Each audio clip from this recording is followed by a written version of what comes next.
Hi friends, this is বানি and welcome to my channel. বন্ধুরা, আজকে আমি তোমাদের জন্য কিছু ইম্পর্টেন্ট ফ্রেজ নিয়ে এসেছি। দেখো, আজকের প্রত্যেকটা ফ্রেজ কিন্তু সত্যিই খুব important.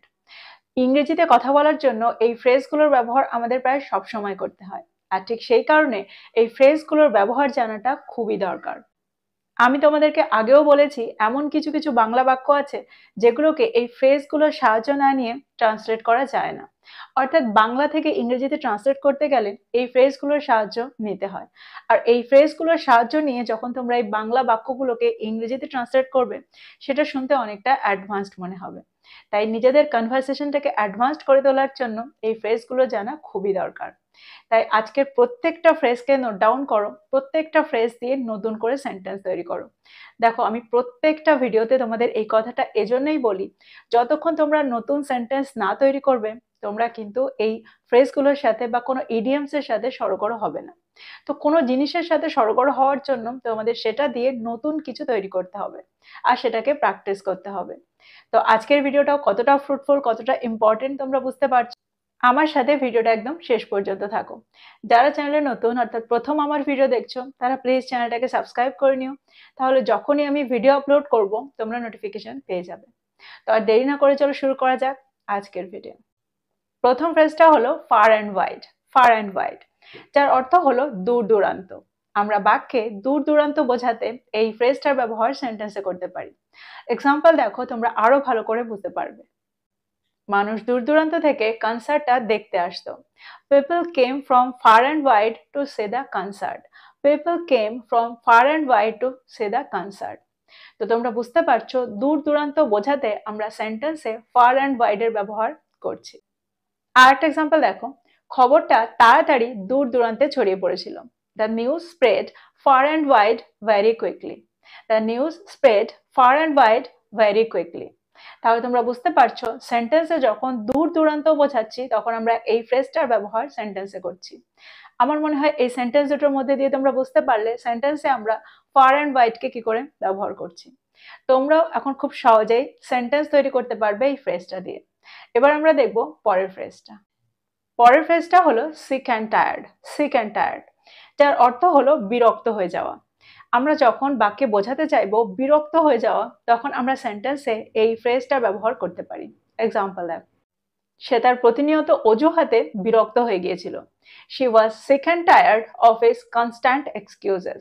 She was sick and tired of his constant excuses. তো তোমরা বুঝতে পারছো, যখন আমরা সেন্টেন্সে বিরক্ত হয়ে যাওয়া বোঝাচ্ছি, তখন আমরা এই ফ্রেজটার ব্যবহার সেন্টেন্সে করছি। আরো একটা এক্সাম্পল দেখো, আমরা বাসটার জন্য অপেক্ষা করতে করতে বিরক্ত হয়ে গিয়েছিলাম। We were sick and tired of waiting for the bus. We were sick and tired of waiting for the bus. তো এই সেন্টেন্স দুটোর মধ্যে দিয়ে তোমরা বুঝতে পারছো সেন্টেন্সে আমরা সিক অ্যান্ড টায়ার্ডকে কি করে ব্যবহার করছি। আমার মনে হয় এখন তোমরা খুব সহজেই এই ফ্রেজটাকে সেন্টেন্সে ব্যবহার করতে পারবে। পরেরটা দেখি। পরের ফ্রেজটা হলো by and large.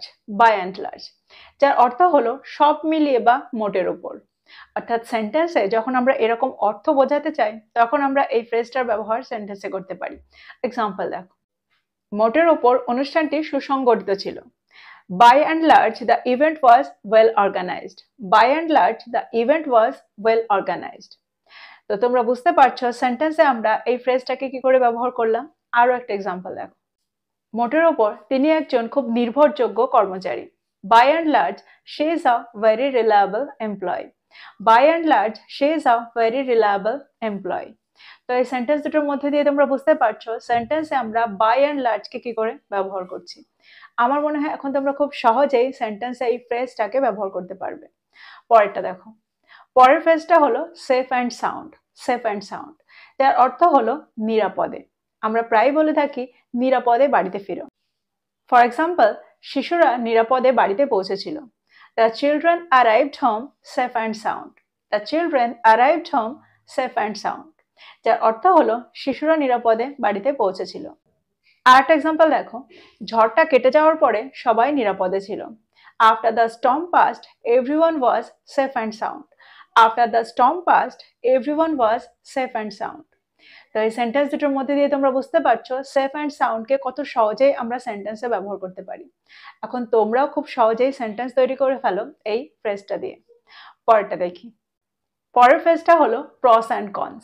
Pros and cons, যার অর্থ হলো সুবিধা অসুবিধা। আমরা বাক্যে প্রায়ই বলে থাকি এটার সুবিধা অসুবিধা সম্পর্কে চিন্তা করে নাও। তো এরকম অর্থে আমরা প্রস অ্যান্ড কনসকে ব্যবহার করতে পারি। এক্সাম্পল দেখো, একটা গুরুত্বপূর্ণ সিদ্ধান্ত নেওয়ার আগে এর সুবিধা অসুবিধাগুলো চিন্তা করে নাও। Before making an important decision, think about its pros and cons. Before making an important decision, think about its pros and cons. আরেকটা এক্সাম্পল দেখো, আসুন একটা নতুন ব্যবসা শুরু করার সুবিধা অসুবিধা নিয়ে আলোচনা করা যায়। Let's discuss the pros and cons of starting a new business. Let's discuss the pros and cons of starting a new business. তো এই সেন্টেন্স দুটোর মধ্যে দিয়ে তোমরা বুঝতে পারছো সেন্টেন্সে আমরা প্রস অ্যান্ড কনসকে কি করে ব্যবহার করছি। আমার মনে হয় এখন তোমরা খুব সহজেই সেন্টেন্স তৈরি করতে পারবে এই ফ্রেজটা দিয়ে। পরের ফ্রেজটা হলো neat and tidy. Neat and tidy, দেখো এটাকে আমরা নিট অ্যান্ড ক্লিনও বলে থাকি, যার অর্থ হলো পরিষ্কার পরিচ্ছন্ন। সেন্টেন্স দেখো, এই ফ্রেজটাকে আমরা সেন্টেন্সে কি করে ব্যবহার করছি। সে সব সময় তার ঘর পরিষ্কার পরিচ্ছন্ন রাখে। She keeps her room neat and tidy at all time. She keeps her room neat and tidy at all time. দোকানটা সবসময় পরিষ্কার পরিচ্ছন্ন রাখা হতো। The shop was always kept neat and tidy. The shop was always kept neat and tidy. দেখো এখানে আমরা neat and ক্লিনের ব্যবহারও সেন্টেন্সে করতে পারি। তাহলে সেন্টেন্সটা কি হবে? The shop was always kept neat and clean. পরের ফ্রেজটা হলো null and void. Null and void, যার অর্থ হলো বাতিল অথবা আইনত অকার্যকর।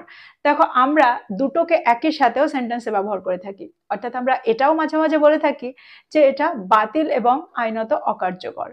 তো সেন্টেন্সে আমরা এটাকে অর্থাৎ নাল অ্যান্ড ভয়েডকে শুধুমাত্র বাতিল হিসাবেও ব্যবহার করতে পারি, আবার এই দুটোর ক্ষেত্রেও ব্যবহার করতে পারি। ফর এক্সাম্পল, শর্তগুলো পূরণ করা না হলে চুক্তিটা বাতিল হয়ে যায়। The contract becomes null and void if the conditions are not met. The contract becomes null and void if the conditions are not met. তো এই সেন্টেন্সটার মধ্যে দিয়ে তোমরা বুঝতে পারলে সেন্টেন্সে আমরা নাল অ্যান্ড ভয়েডকে বাতিল হিসাবে কি করে ব্যবহার করছি। আর একটা এক্সাম্পল দেখো, প্রয়োজনীয় স্বাক্ষর ছাড়া নথিটা বাতিল এবং আইনত অকার্যকর। The document is null and void without the required signature. The document is null and void without the required signatures. তো তোমরা বুঝতে পারলে এই সেন্টেন্স দুটোর মধ্যে দিয়ে যে সেন্টেন্সে আমরা নাল অ্যান্ড ভয়েডকে কি করে ব্যবহার করছি। দেখো এর ব্যবহার করাটা কিন্তু খুবই সহজ, অর্থাৎ এই ফ্রেজটার ব্যবহার সেন্টেন্সে করা কিন্তু খুবই সহজ। তোমরা এই ফ্রেজটা দিয়ে আরো সেন্টেন্স তৈরি করে ফেলো। পরেরটা দেখি। পরের ফ্রেজটা হলো লিভ অ্যান্ড লেট লিভ, অর্থাৎ বাঁচো এবং বাঁচতে দাও। Live and let live. সেন্টেন্সে দেখো আমরা এই ফ্রেজটাকে কি করে ব্যবহার করছি। আমি বাঁচো এবং বাঁচতে দাও নীতিতে বিশ্বাসী। I believe in the principle of live and let live. I believe in the principle of live and let live. একটা সৌহার্দ্যপূর্ণ সমাজের সারমর্ম হলো বাঁচো এবং বাঁচতে দাও মানসিকতা। The essence of a harmonious society is the live and let live mentality. The essence of a harmonious society is the live and let live mentality. পরের ফ্রেজটা হলো bits and pieces. Bits and pieces, যার অর্থ হলো ছোট ছোট বা খুঁটিনাটি। সেন্টেন্সে যখন আমরা এরকম অর্থ বোঝাতে চাইবো তখন আমরা এই ফ্রেজটার ব্যবহার সেন্টেন্সে করব। এক্সাম্পল দেখো, আমি প্রকল্পটা সম্পর্কে কিছু ছোট ছোট তথ্য খুঁজে পেয়েছিলাম। I found some bits and pieces of information about the project. তো এই সেন্টেন্সটার মধ্যে দিয়ে তোমরা বুঝতে পারলে সেন্টেন্সে আমরা যখন বোঝাতে চাইবো ছোট ছোট বা খুঁটিনাটি তখন আমরা এই ফ্রেজটার ব্যবহার সেন্টেন্সে করতে পারি। আর একটা দেখো, পরের ফ্রেজটা হলো আপস অ্যান্ড ডাউনস। আপস অ্যান্ড ডাউনস, যার অর্থ হলো উত্থান পতন। আমরা সেন্টেন্সে এই ফ্রেজটার ব্যবহার প্রায় করে থাকি। এক্সাম্পল দেখো, জীবন উত্থান পতনে পূর্ণ। Life is full of ups and downs. Life is full of ups and downs. আর একটা এক্সাম্পল দেখো, প্রত্যেকটা সম্পর্কেরই উত্থান পতন থাকে। Every relationship has its ups and downs. Every relationship has its ups and downs. তো এই সেন্টেন্স দুটোর মধ্যে দিয়ে তোমরা বুঝতে পারলে সেন্টেন্সে আপস অ্যান্ড ডাউনসকে কি করে ব্যবহার করতে হয়। আমার মনে হয় প্রত্যেকটা ফ্রেজকে তোমরা খুব ভালো করে বুঝতে পেরেছো। দেখো প্রত্যেকটা ফ্রেজ কিন্তু খুবই সহজ ছিল আর খুবই ব্যবহার করা হয়। তো প্রত্যেকটা ফ্রেজকে নোট ডাউন করে এই ফ্রেজগুলো দিয়ে নতুন সেন্টেন্স তৈরি করে সেগুলোকে ব্যবহার করো। যত তোমরা প্র্যাকটিস করবে তত তাড়াতাড়ি তোমরা ফ্লুয়েন্ট হবে।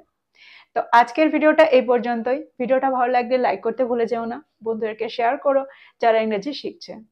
So this is all about today. I will be back with another video. Till then, take care. Thank you for watching this video. Bye bye.